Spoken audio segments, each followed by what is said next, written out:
Minnesota-based firm Seton, Peters & Revenue. They dedicate their practice exclusively to advising and representing employers in labor and employment matters. They do have a nationwide practice and with a wide range of client bases. Now, Caitlin practices in the area of employee benefits and employment law, and she spends the majority of her time focusing on advising employers on compliance issues related to the Patient Protection and Affordable Care Act. And she also helps employers design and implement employee benefit plans, maintain ERISA-compliant employee benefit plans, and advises employers on policy development. So that's why I am working with Caitlin, and she's going to help us all kind of deal with this. And with that, I will let you go, Caitlin. All right, thank you, Kelly. Thank you for that wonderful introduction, and thank you to everyone at More Benefits for putting together today's webinar and this series of webinars. We do have a lot of information to cover today, but I want to make sure to leave a little bit of time at the end for Kelly to talk about how More Benefits is going to help all of their clients comply with these new reporting requirements. And with that being said, let's go ahead and get started. If you have any questions, feel free to send Kelly a chat or send me a follow-up email or Kelly a follow-up email. Kelly will also have a copy of the PowerPoint slides so you can get them at the end of the presentation as well. And then you'll see my email and Kelly's email and contact information on the last slide. So if you didn't get it there on the first slide, you can see it again. And if you have attended our first two webinars in this series, we've sort of been building up to today's webinar, sort of reviewing some of the things that have been around for a while, the pay versus play employer mandate rule, how to track employees using the look-back measurement method. And today we are talking exclusively about the new reporting requirements that come into effect. Basically, you have to report the information in 2016, but you are reporting about the 2015 calendar year. I'm going to say this multiple times throughout this presentation. The reporting is based on the calendar year. Doesn't matter if your benefits run on a non-calendar plan year, doesn't matter if your benefits start on a July 1st date, doesn't matter. You are going to report about the calendar year. With these new reporting requirements, you need to tell the IRS information about your plans, about the type of coverage you offer, but you also need to give certain information to all your full-time employees so they can correctly report to the IRS if they were offered coverage, if they had coverage, when they had coverage, and we'll go, obviously, into more detail about all of that. Just a little bit of background. In March 2014, the IRS finalized these rules and requirements. Originally, they were required in 2015 about the 2014 plan year, but that was delayed because the employer mandate penalty was delayed, and these two requirements are very closely intertwined. And with that being said, I want to make another important point that in order to correctly fill out all of these new forms and avoid the penalties associated with the employer mandate and these new forms, you're going to need to be very, very familiar with the employer mandate, also called pay versus play, terms and rules. There are a lot of definitions in the employer mandate that also apply terms and definitions. They're all the same in the IRS reporting forms.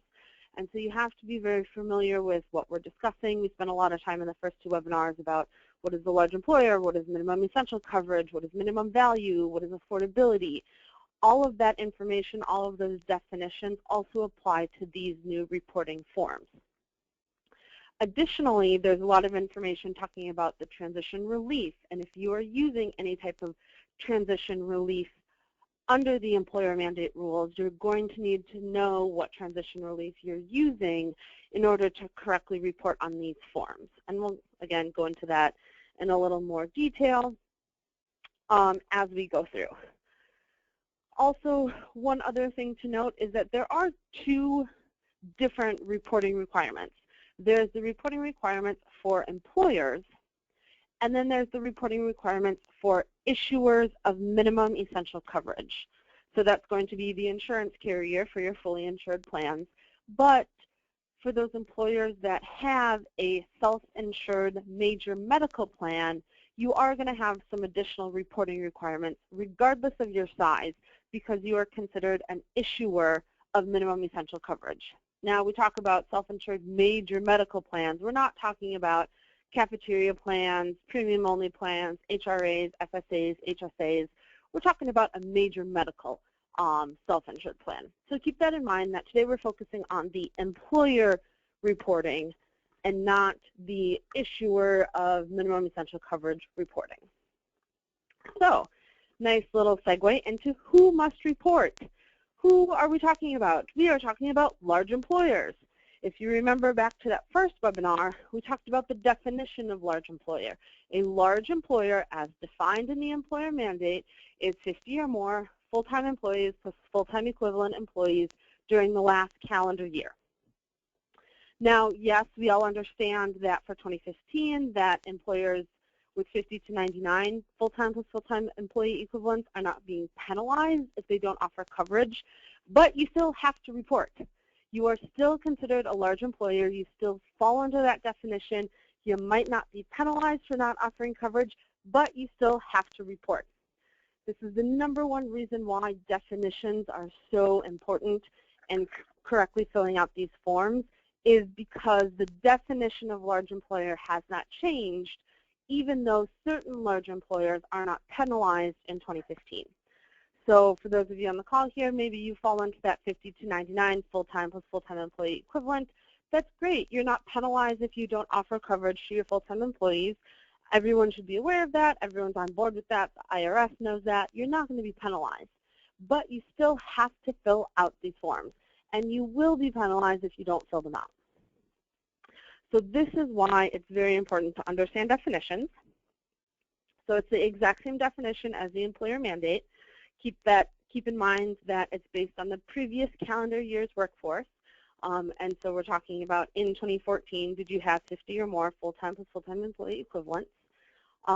Again, another reason why it's so important to know your size. Know your size. Know how to correctly calculate your size. Also, we're talking about all large employers. That includes nonprofit entities. It includes government entities. This applies to everyone. One of the frequently asked questions that I have been getting lately is what happens if your workforce levels drop below 50 in 2015. So say you start out 2015 with 55 full-time, but then it drops down to 45. What do you do? Well, keep in mind that your size is locked in for the entire calendar year. In order to determine your size for 2015, you look back at your 2014 numbers, and that determines your size for all of 2015. The average amount of full-time plus full-time employee equivalents in 2015 is going to determine your size for 2016, and that size is going to be locked in for the entire 2016 calendar year. Also, one other sort of interesting little tidbit, if you don't have any full-time employees, you don't have to report this information. In theory, you could be a large employer with no full-time employees. You could have over 50 full-time employee equivalents, technically be considered a large employer. I have never seen that actually happen in real life, but in theory, it could, and those employers don't have to report. As the series has been going on, we talked a little bit about controlled groups. Controlled groups are taken into consideration in determining whether or not you're a large employer, and also play a big role in filling out these forms. So each member of the controlled group must fill out their own form, but there are lots of questions on the form about the other members of your controlled group. You're going to need to know the names, the tax identification numbers. You're going to need to know all of this information about the other members in your controlled group if you're part of a controlled group. And so this is more of a, hey, heads up, make sure you know if you're part of a controlled group. Again, these rules are not new. The controlled group rules, IRC 414 B, C, M, and O, are not new. They've been around for a while. Ask your tax advisor, ask your attorney, something like that. They can help you figure out if you're part of a controlled group. Basically, we're looking at other related entities that have the same owners. And you're going to want to start talking with the other members of your controlled group to coordinate how you're going to do the reporting, make sure everyone has a contact at the other control group members, you know who to call if you can't remember their tax ID number or things like that. Moving on, let's talk about what information needs to be reported to the IRS and gathered by you, the employer. We're going to start with the easier stuff, all the employer information. Things like the name, your address, your EIN/TIN. You're going to need a name and phone number of a contact person. This contact person is going to be responsible for answering any questions about the form if the IRS happens to call. So don't put Joe Schmo from Down and Shipping as a contact person unless he's going to be able to accurately answer any questions about the IRS and have the authority to talk to the IRS on your behalf. So just make sure you pick a contact person that sort of knows what's going on with the form. The year that it relates, you're going to need to report each calendar month whether you guys offered full-time employees and their dependents the chance to enroll in minimum essential coverage that was minimum value. Remember minimum value definition from 2 webinars ago? You're going to need to know. Not to worry about minimum value. I just wanted to jump in there. Every plan that you guys have that this employer sells right now has a minimum value and is minimum essential coverage. It's just those mini-med plans and other plans like that that wouldn't qualify. And there you go. You guys are set. You've got the check on minimum essential coverage, check on minimum value. You're going to need to know, like I mentioned earlier, if you're utilizing any employer mandate transition relief. Also, you're going to need to know the number of full-time employees you have each calendar month during the year. Now, this is the ACA definition of full-time employee, those employees working 30 or more hours a week or 130 hours or more per month. And this also includes employees identified as full-time employees by the look-back measurement method. So the last webinar we talked about the look-back measurement method. So when we're talking about full-time employees for reporting purposes, that's going to include all those employees in a stability period that are considered full-time in that stability period. So you're looking at your true full-time employees, also all your employees that you're treating as full-time who are in a stability period. Then also you're going to need to know the total number of employees each month. Full-time, part-time, seasonal, interns, all the employees for each calendar month. Obviously that can be a little difficult to determine how many employees you have each month. So there are 4 different ways you can do it. You can do it based on the first day of each month, the last day of each month, the first day of the first payroll period that begins each month, or the last day of the last payroll period each month. Once you pick a way to determine how many employees you have each month, you should stick with that way for the other 11 months of the year. Don't switch between the 4 ways to determine the number of employees. So pick one, whichever is easiest for your organization, but pick one and stick with it. And then lastly, you're going to need to know the total number of Form 1095-C.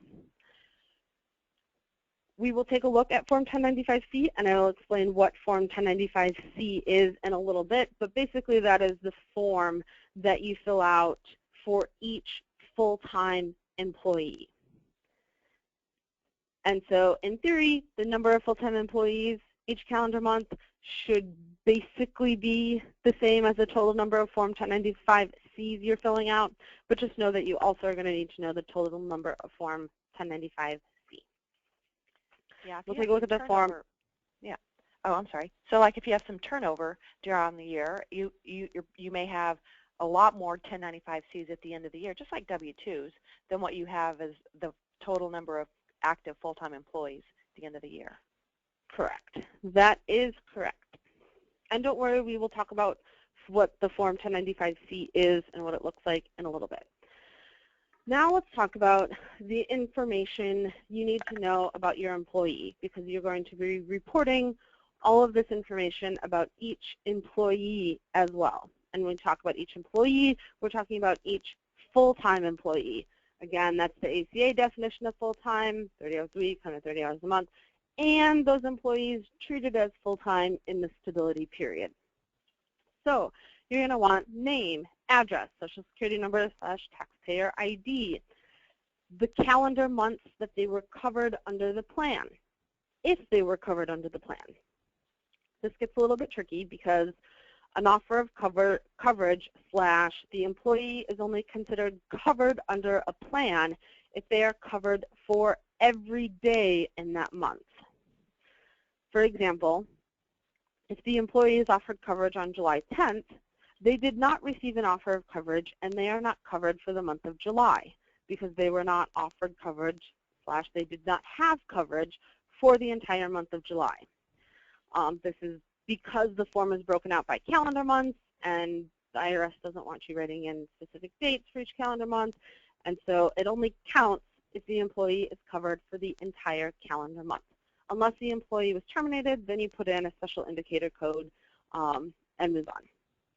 But just know that when you're collecting information, it's important to collect the exact date that the employee was offered coverage or enrolled in coverage, because that means the employee may not be covered for the entire month and you don't report that employee as covered for that month. So when you are collecting information, collect exact dates as you go through this. Also, you're going to need, oh, well, there you go.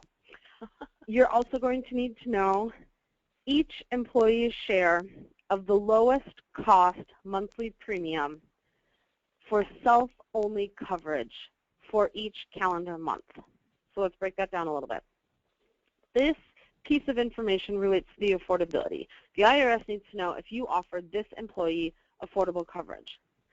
Now remember, affordable coverage is 9.5% of self-only coverage, and employees can choose more expensive coverage. They can choose to enroll in family coverage. They can choose a richer plan where they have to pay more than that 9.5%.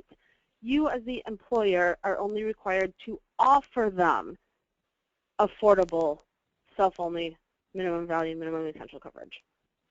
So don't report what the employee pays each month. That might not be the lowest cost option for them. They might have picked a family plan. They might have picked more expensive coverage. And so this is not simply reporting what the employee pays each month. You have to know for this specific employee what was the lowest cost option for self-only coverage for each calendar month. Now again, this calendar month thing relates back to you're reporting about the calendar year, which means if you have a non-calendar year, the cost might change mid-year because you switched to a new plan, you renewed, it's July, and now your new plan year starts, therefore there's a slightly different cost.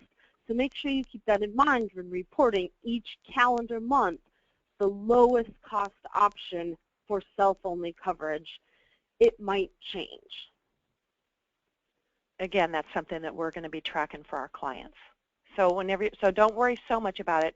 You know, we'll get through this, and then I want to show you a little bit what we're tracking for you guys, so it'll be easier to report this.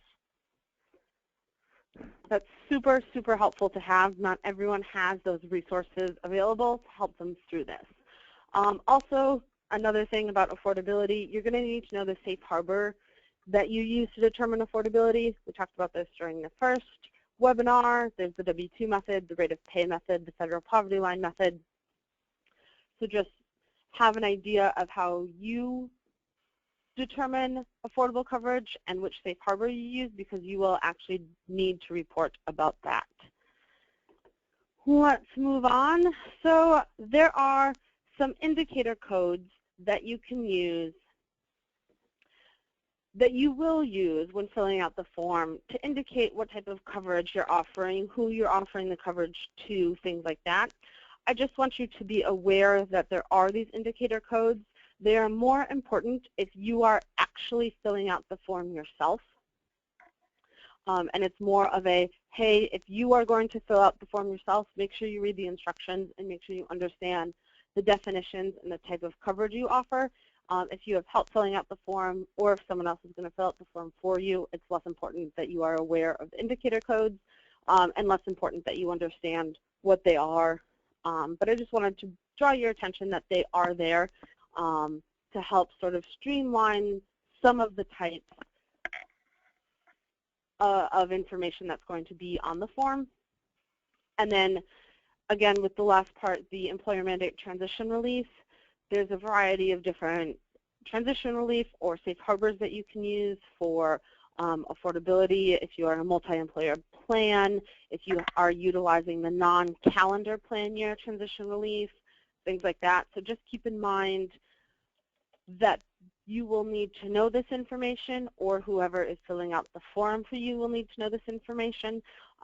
And so just be aware if you need to brush up on some of your terminology or talk to a variety of different of your advisors or broker, things like that, to see what transition relief or safe harbor you are using so you can correctly report that. And do not report. There's some information that you do not have to report. Yay. So you don't have to guess if you're going to be a large employer next year. These are things that people anticipated maybe employers would have to report about, but the IRS said, nope, we don't need this information. So you don't need to tell them if you think you're going to be a large employer next year.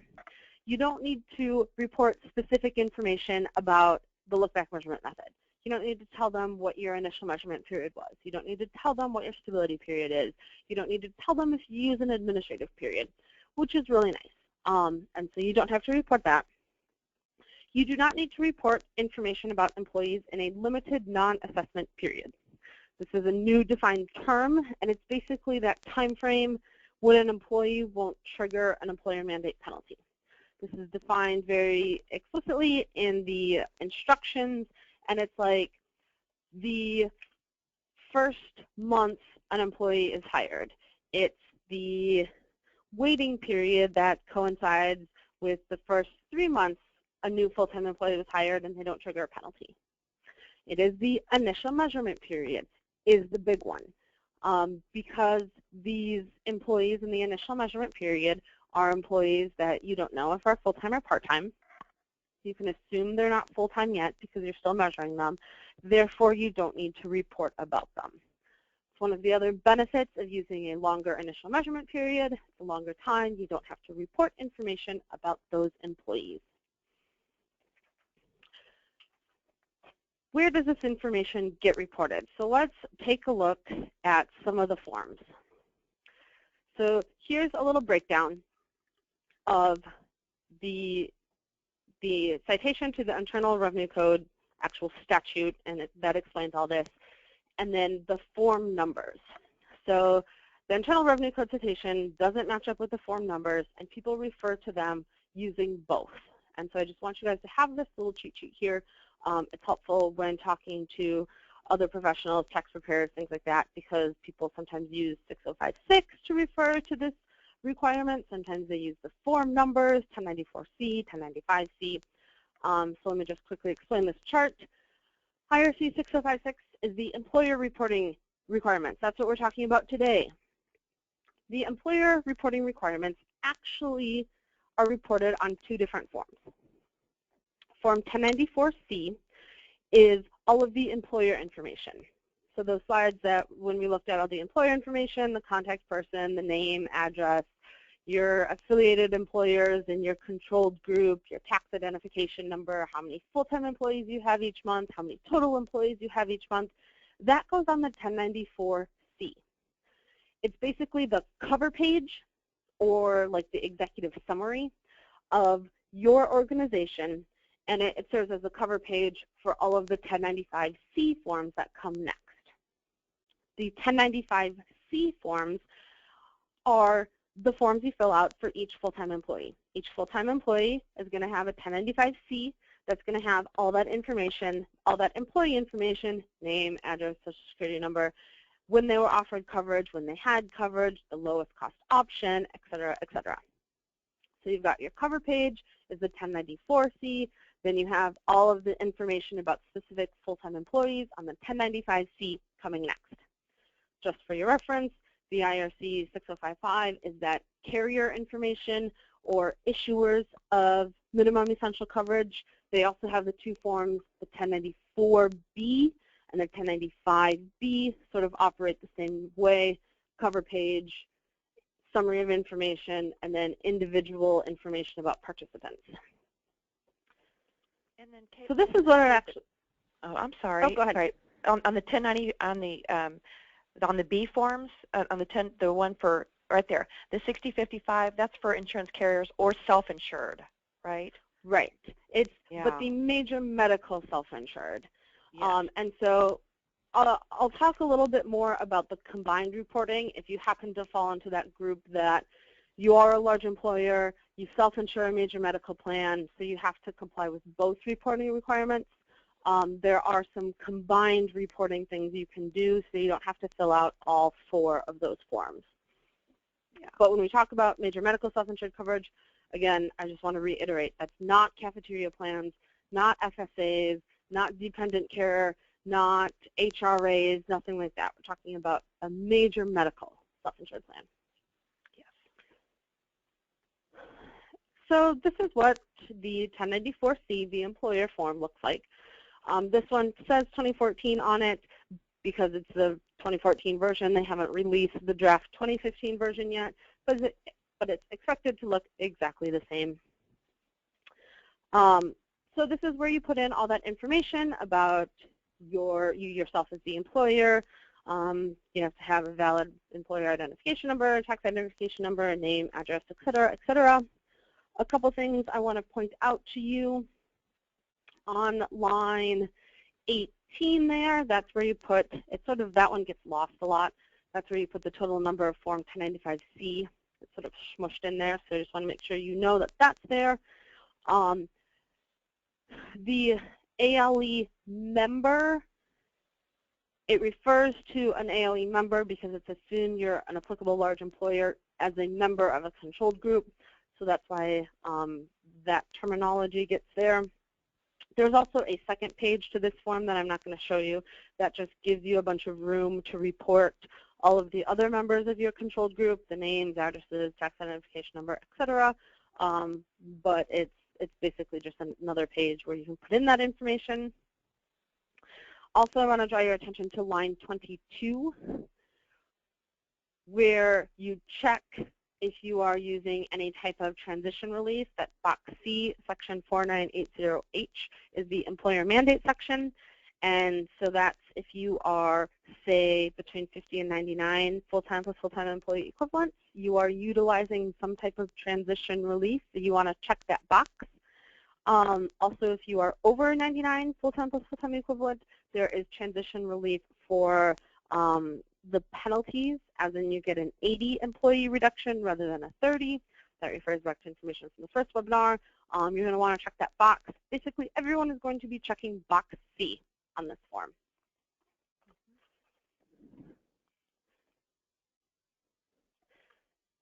Oh, I guess I do have the second page. So this is the, I'm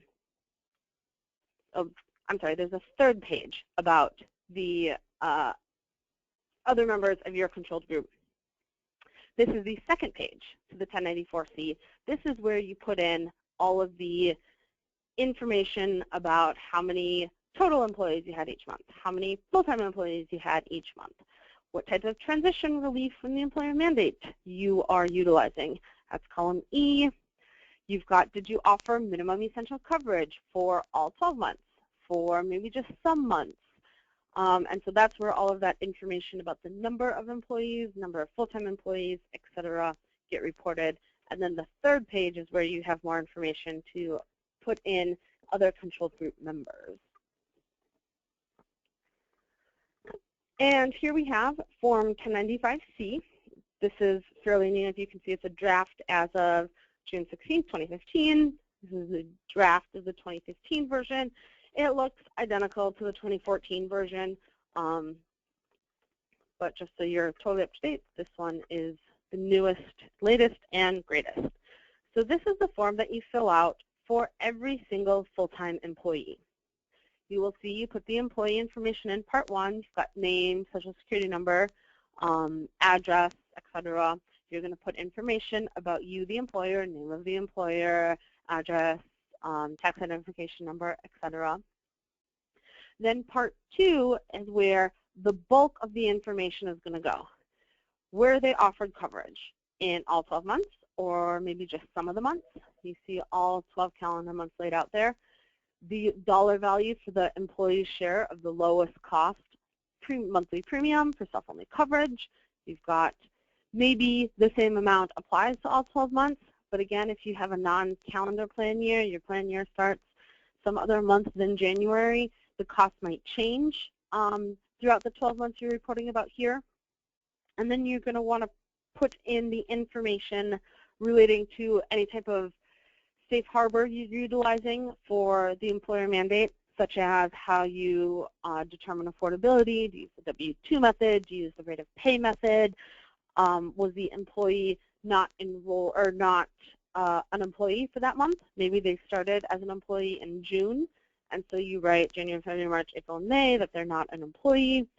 Maybe they only enrolled in coverage in certain months. Maybe they were in a waiting period in certain months. All these codes refer back to the indicator codes I sort of breezed through, but that's where you give the IRS the bulk of the information about this employee. These codes are super important. Again, this is only if you yourself are filling out the form.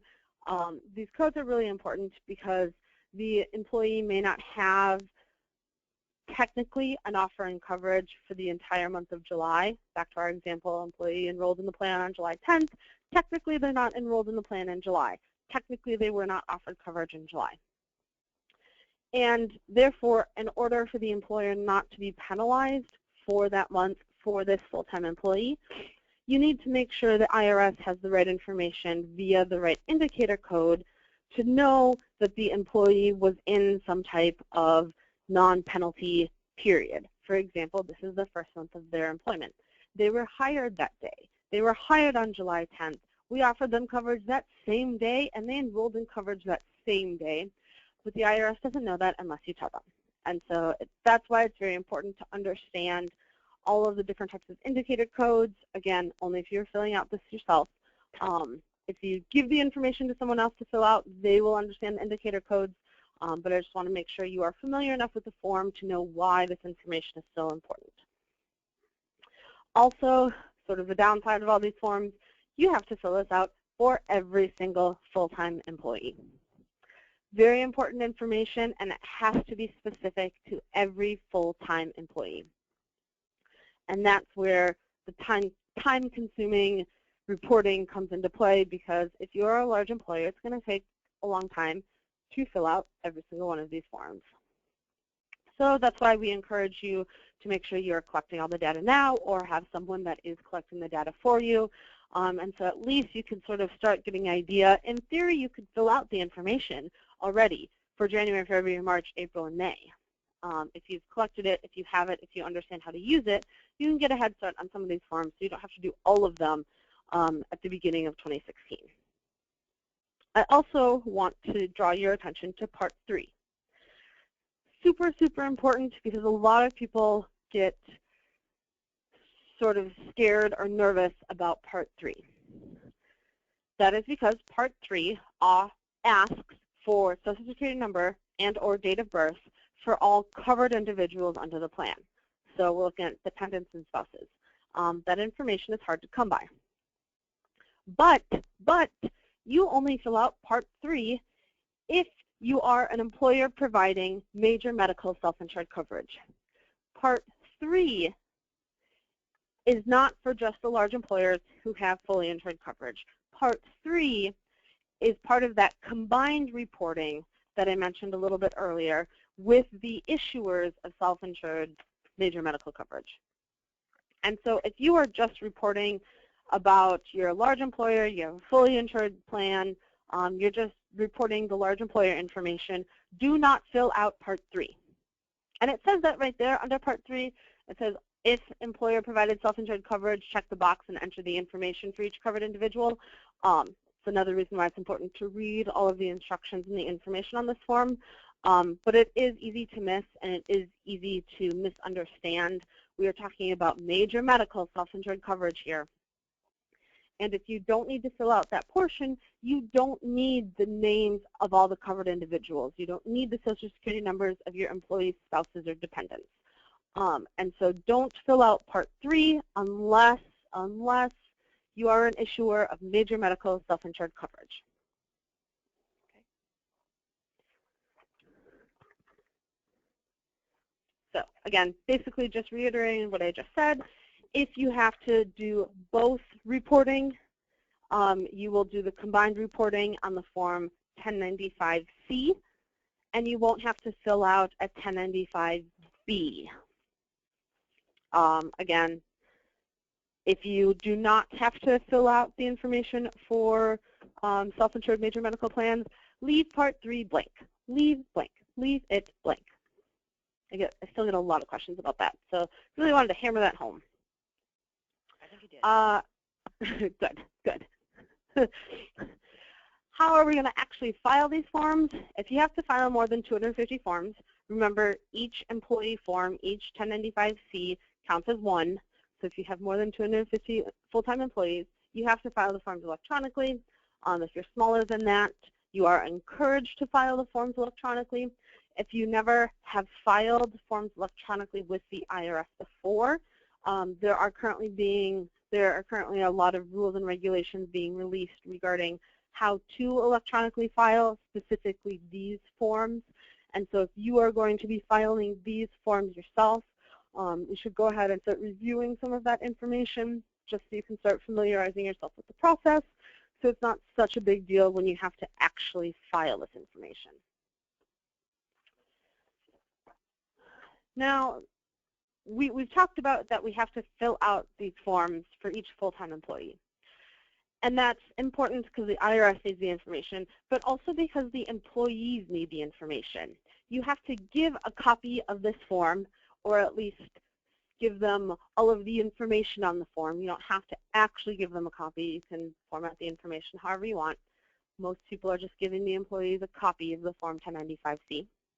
You got to give that to the employee so they have the information, so they can report to the IRS on their tax returns the same information. And so you have to provide a copy of Form 1095-C or a substitute statement to all these full-time employees.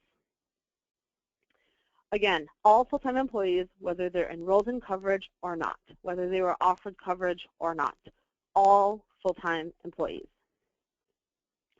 You can generally provide this information the same way you provide the W-2s, and so you can mail it to the employee's last known address, you can hand deliver it. You can also provide it electronically.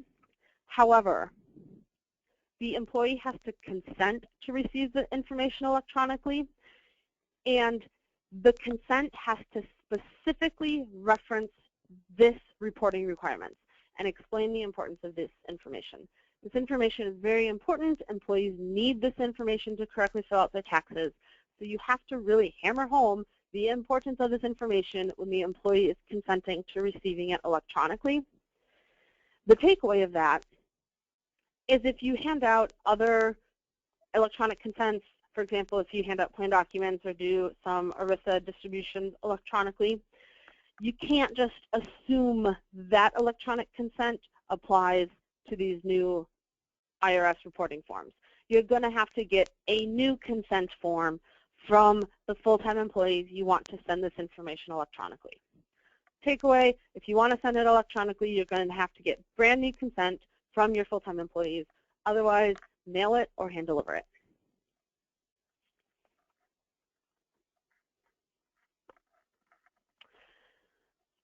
A couple other things I want to touch on.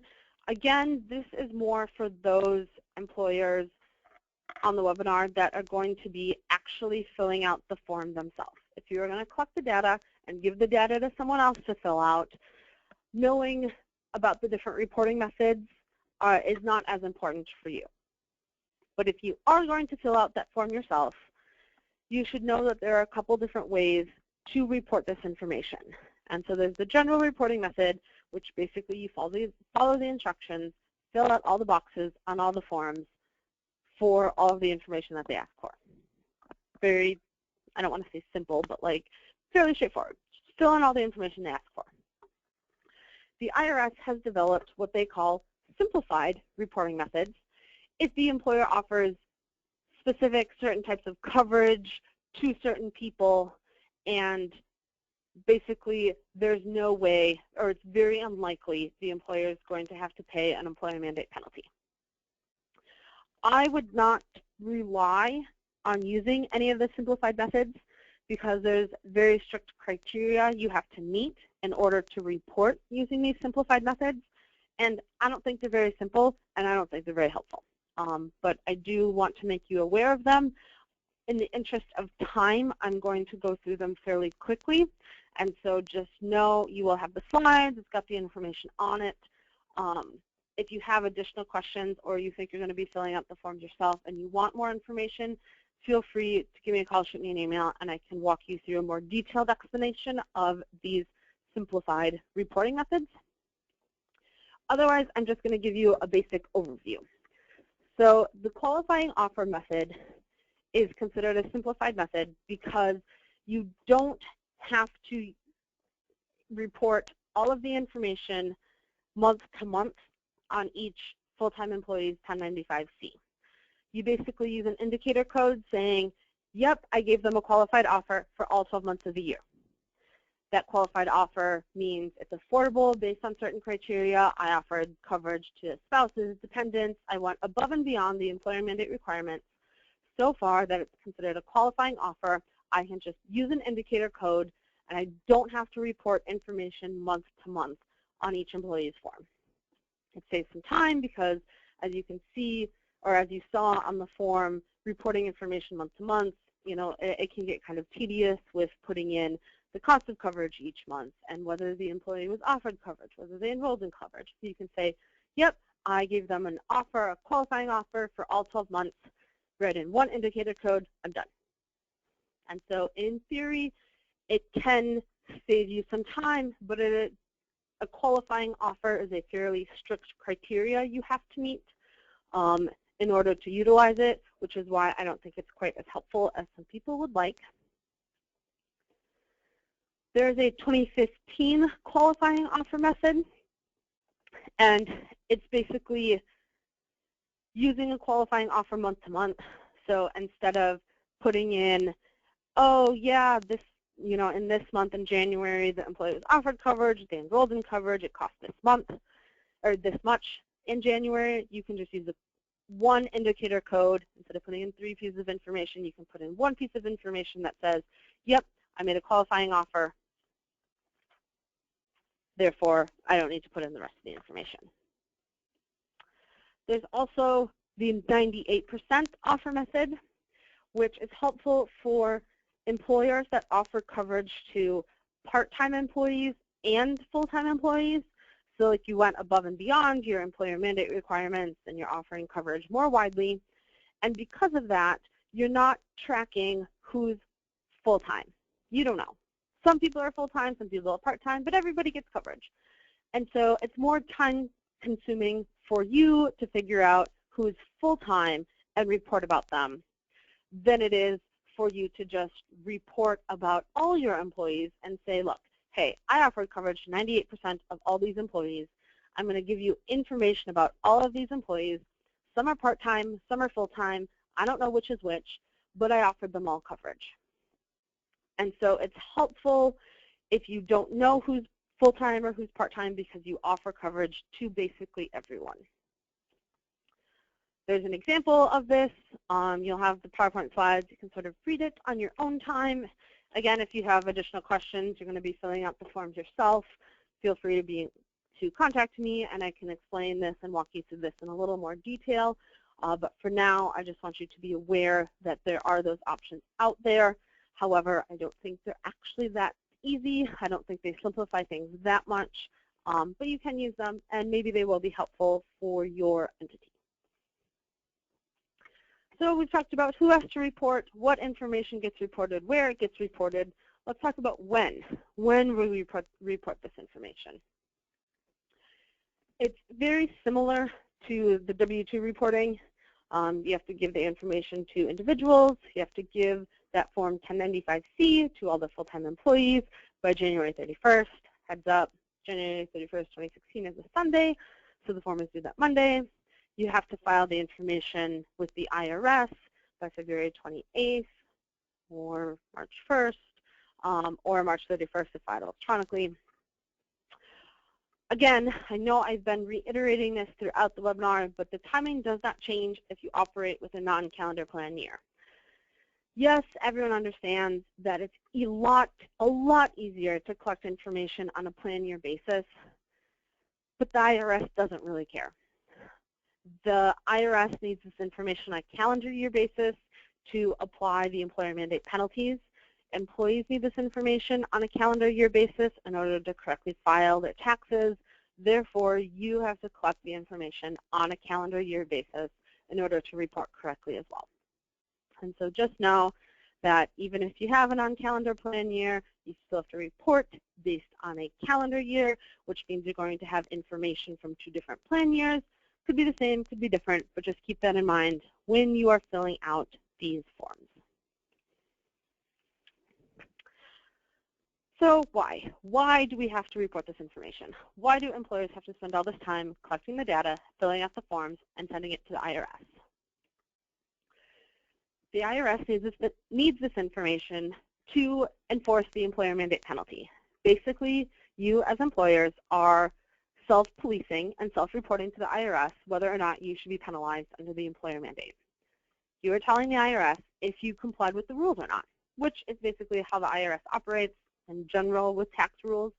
But a lot of employers are asking, how am I ever going to find out? If I don't play by these rules, how is anyone going to find out? Is it just a one-off chance that I get audited?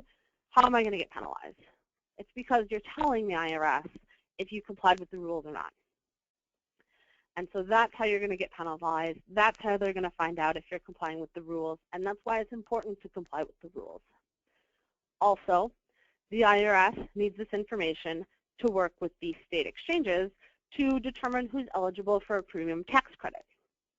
It is helpful to correctly give the IRS all this information about who you offered coverage to, so the IRS can talk to the state exchanges and say, yes, this person is eligible for a premium tax credit, or no, I don't care what that person said on their application. They were offered coverage by their employer. They are not eligible for a premium tax credit. This is important for employers because, remember, you only get a penalty if one of your full-time employees gets a premium tax credit. And so having that extra information that the IRS can use to help sort of crack down on any misinformation that the exchanges get from employees can be helpful for you in making sure that your employees don't get premium tax credits when they weren't eligible for one. And then the last piece is that you give this information to the employees and to the IRS. The employees use that information to fill out their tax returns, so the IRS knows if that individual, that full-time employee, had coverage, or if they need to pay the individual penalty because they didn't comply with the individual mandate.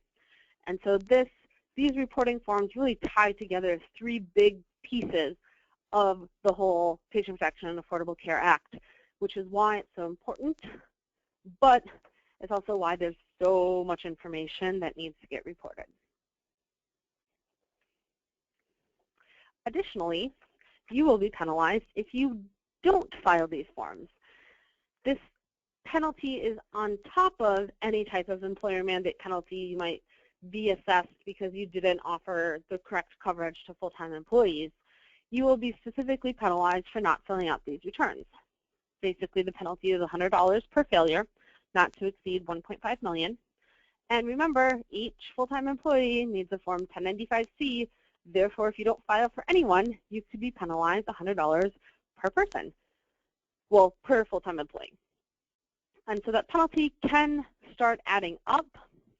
Additionally, that $100 per failure can be applied on a gradual scale, like if you file late or if you file incorrect information, you can be penalized for not having all the required information, for providing incorrect information, or for filing late. And based on the circumstances, based on how long it takes you to correct it, etc., that $100 per failure can be applied on a scale. But just know that it could be up to $100 per failure. This is not to scare you too much, because for the first year, the IRS has stated that penalties are not going to be applied as long as you make a good faith effort to fill out the forms and send them in. So you're not going to be penalized if you accidentally miss some information or have some incorrect information, as long as you made a good faith effort. And so making sure you document your good faith effort in learning about these forms, like coming to today's webinar, can be helpful in showing that you made a good faith effort and knowing what information needs to be reported and that you tried to fill out the form, therefore avoiding any penalties this first year. Keep in mind, filing late is not a good faith effort. So whatever you do, file them on time. Filing late could result in a penalty because it's not a good faith effort in complying. So as sort of wrapping up my part of the presentation here, how should you be preparing for all of this information, for all of this reporting, for all of these new requirements? Start talking to people. While you as the employer are responsible for the reporting, you are going to be responsible for any penalties you get assessed because of the reporting. You can ask for help. You can contract with any third party to help with the reporting. Talk to your tax advisors, talk to Kelly, talk to an attorney, talk to someone that can help you with these forms, help you gather the data, help you understand what your responsibilities are, and can just help you fill out the form too. Keep in mind that you as the employer are always responsible if there's a penalty or a mistake, so make sure you review the forms and make sure you trust whoever is filling out the forms. Also keep in mind that there can only be one master form 1094-C. So if you have like multiple locations across the country and each location is working with their local broker on filling out the forms, make sure that all the information gets combined and there's that one cover page about the employer and not multiple cover pages. So just keep that in mind. A few other things, if there are any employers out there that have multi-employer plans who are union employers, there are additional guidelines for you, and so make sure you're talking with your plan administrator now to make sure everyone is on the same page, everyone's on board. You're going to have to work very, very closely with that plan in making sure that everyone gets the correct information, the forms get filled out, the forms get distributed to employees, and so start that conversation early, start that conversation now. Additionally, work with Kelly. Work with Kelly verifying the information, verifying that you know what your responsibilities are. In a couple of minutes here, she's going to talk about what she can do to help you fill out and gather this information. Talk to your tax advisor if they're going to actually fill out the form. Make sure they understand what's going on. Just know all the information you need to be collecting and make sure you understand the terminology that's getting used. The instructions to fill out the form are going to mean absolutely nothing to you unless you are familiar with the terminology in the Affordable Care Act and in the employer mandate rule. And so you still have some time. You have plenty of time to make sure you understand that and are familiar with the terminology. I would start brushing up on that now if you need to. Also, consider discussing this information with your payroll providers. They can be another good resource in collecting some of the information, like who's full-time, who's part-time, when did an employee start, things like that. And so they're another good resource. Also, be aware that the IRS is not changing rules, but they are still releasing clarification on certain rules regarding the reporting. For example, reporting about COBRA coverage regarding former employees is treated differently than reporting about COBRA coverage for current employees who experienced a reduction in hours. And so just know that more tidbits of information are still flowing our way, and so just keep an eye and an ear out for that. And then lastly, just included, this is a little chart the IRS has put out about helpful tips on what information you'll need for each form. There are additional resources, frequently asked questions, etc., on the IRS website, irs.gov. And so that's another resource you can use to get more information. Maybe they have your question up there already and a nice answer from the IRS. And so take a look at that resource. With that, thank you very much. I appreciate your time and attention. And I will turn it back over to Kelly to close out the webinar. Thank you so much. So can everybody see my screen here? Let's see, show my screen. Okay. Caitlin, can you see that? Yep. Okay. Now this is the system that we use, Employee Navigator, for every single client. They have access to use this at no cost. And even if you don't know we're using it on your behalf. But what we've done is added a couple of upgrades, and in particular for today's discussion is the ACA dashboard and tracker. So we have the ability to manage variable employees. What we have to do is, here's kind of a step-by-step guide. Everybody has access to this too. There's an introduction that explains what the tool is for, and you can read more about it. Then we need to define employee classes. We've probably already done that for you. Set measurement periods. We use as a standard a 12-month if you have variable employees where you don't know if they're full or part-time, but you need to measure them. We use a 12-month measurement period and then a 12-month stability period. That's what we recommend. And then you would just, if we don't already have you in our BenAdmin system, we would just import all the employees. There's a template to import them. And then we'll have to categorize them. Are they salaried or hourly? Are they full-time eligible, variable, or part-time ineligible? And then we would audit the employee income. We need to make sure that it's affordable, and so you'll see in just a minute how we do that. That means what we're gonna have to do in our system, since we don't do payroll, is we use the rate of pay safe harbor. So we're going to import the rate of pay and the hours for everyone, and we'll be able to look at everything that way. Then we're going to add the medical plans. In our case, if we're not doing full admin, when we're just doing ACA reporting, then we'll just put in the lowest cost plan. If you have multiple plans, we're still going to indicate what the lowest cost plan is. And then we're going to need to go through and import our medical elections. If we're managing it day by day, month by month, we don't have to import anything. But if we aren't, then we will have to import them. And then we can manage the hours and import the hours every month or every quarter or at the end of the year.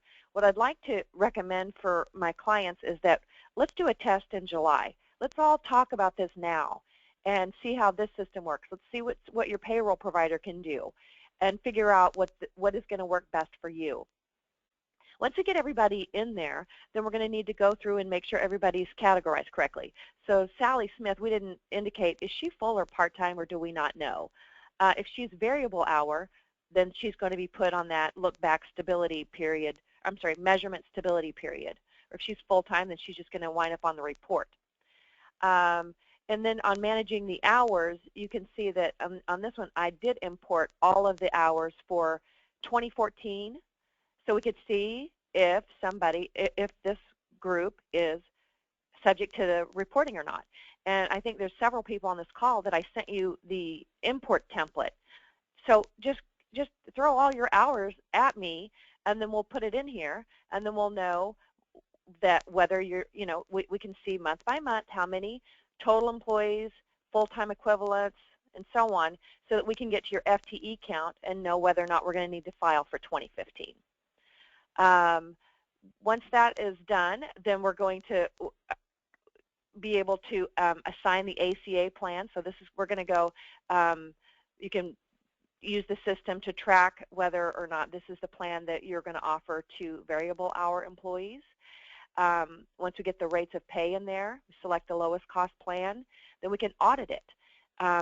In this case, everybody met the affordability based on the rates of pay. And whenever we did your renewal, we advised you to have a contribution to meet affordability. But this way we'll be able to track it, and if we need to make any changes, we can.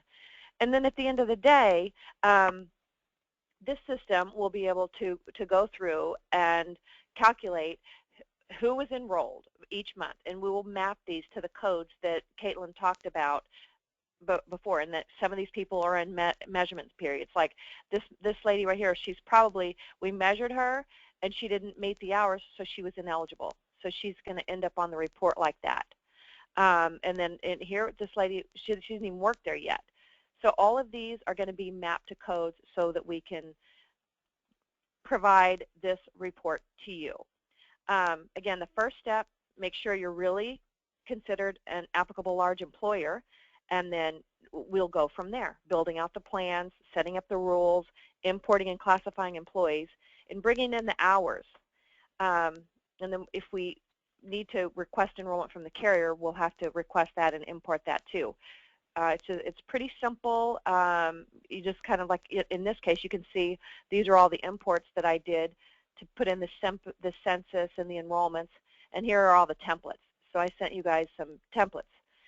And then what would happen is if after we get everything in there, and I'd like to do it mid-year. I don't want to be doing all this in January for everybody, and I don't think you do either. Then we're going to commit the ACA data, and then we're going to have kind of a draft report where HR can go in and override any data, like change codes, fix errors or addresses, anything like that. And then we'll have 1095 ready data. We plan on e-filing for you. There's a charge for that I will have to pass through. It's not very much. Or if you want to just take your data, I'll just give it to you, and you can use a third party. Or I can just give you PDFs, and you can just do it all on paper.